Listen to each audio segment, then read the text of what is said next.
at 5. Yes. Okay. Welcome back. We're just, during commercial break, we just chat away. And we were talking about how to introduce this segment. So I thought it was a segment on resolutions, on what you're gonna, what you're not gonna do. No, it's reverse resolutions. Which is, so explain a reverse resolution. It's almost like playing child psychology with yourself. So what is that? What do you mean? Well, we have Bahar Tektashian here. Did I say your last name right? You got it. Close. Yes. Every time I say it, and how many times have you been on the show? So make a resolution to say it.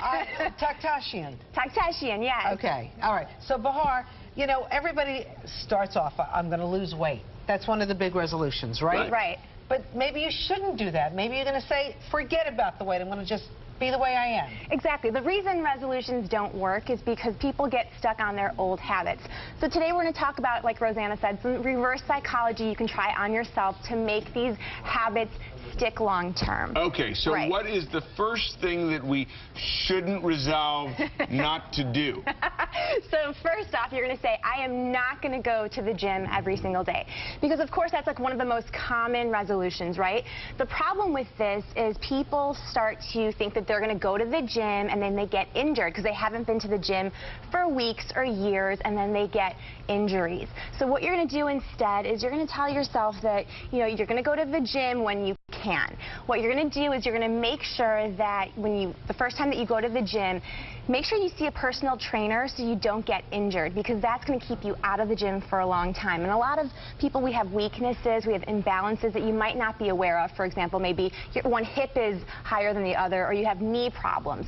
So first, before saying I'm going to go for a 5K this year, start at the basics, and that way you're more likely to stick to that habit. Plus also, committing for 7 days a week or 5 days a week, it's a big commitment, but maybe if you keep it smaller, you might hit the mark better. Exactly, and it's almost like, some people can't work out at all. So go for a short walk, then eventually turn that into a run. So it's all about making those small changes. Over-deliver is what you're saying. Under-commit and over-deliver. Exactly. Okay. What about the eating? Because I know that you can exercise, until the sun comes.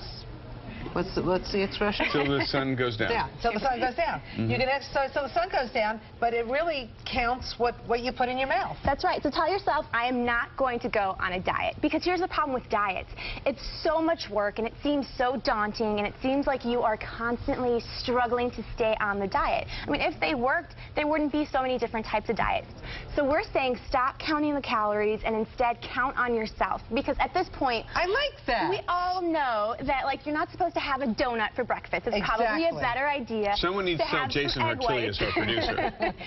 So stop relying on the apps and stop relying on the books, and really rely on the knowledge that we all already have. That way, if you notice that you are eating too much at a restaurant, we all know those portions are too big, you know that you should probably just have half of that.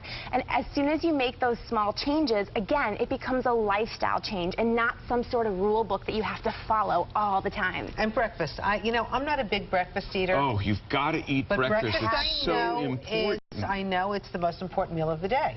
It's so important. I wake up hungry, so I have to have breakfast. But it really does set the precedent for the rest of the day. So always make sure you're having your whole grains and your proteins, and of course that coffee to pick you up.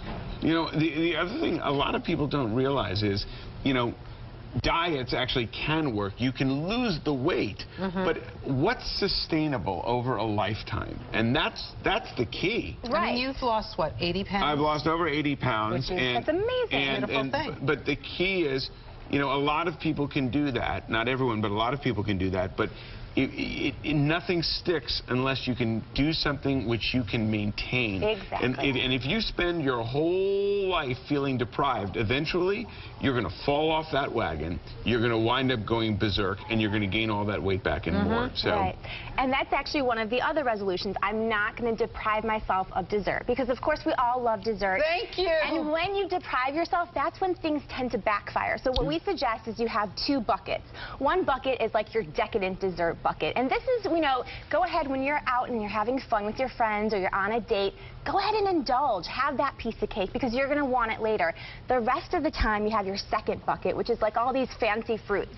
Instead of having a regular banana, which might be boring for some people, go ahead and puree it, freeze it, make some soft serve out of it. Or take that apple, cut it up, add some cinnamon, throw it into the oven. You have like a fake apple pie. All great ways to get that sweet craving, but you're also having the fiber and the nutrition. I know you guys are going to think I'm crazy, but I love candy bars and I love ice cream. I mean, I love ice cream. Well, I know you do the Pinkberry a lot. Yeah, I do the Pinkberry. But when I want a Snickers bar, I buy a Snickers bar, I put it in the fridge, and I cut off a 1/4 inch or a 1/2 inch of the Snickers bar. I put the rest of it back in a plastic bag. What? Wow. Now, again, to a lot of people, I get it. You think that's crazy, but I get my taste of Snickers. See, have I just get a little bit. Now, See, I wouldn't be able to wait for it even to freeze. Once it's in my hand, I gotta eat it. Different things are going to work for different people. The key is do what works for you. Exactly. Right. I love chocolate milk, like the really fatty chocolate milk. Just a little bit of it really makes you feel like you're having a milkshake or some ice cream. Take it to commercial. We're fine. Go to commercial. We're still going to talk. Yeah, totally. We'll be right back. Right. Okay. Yeah, I mean, just a little bit of it does the... And Did they say chocolate milk was good for you? It is.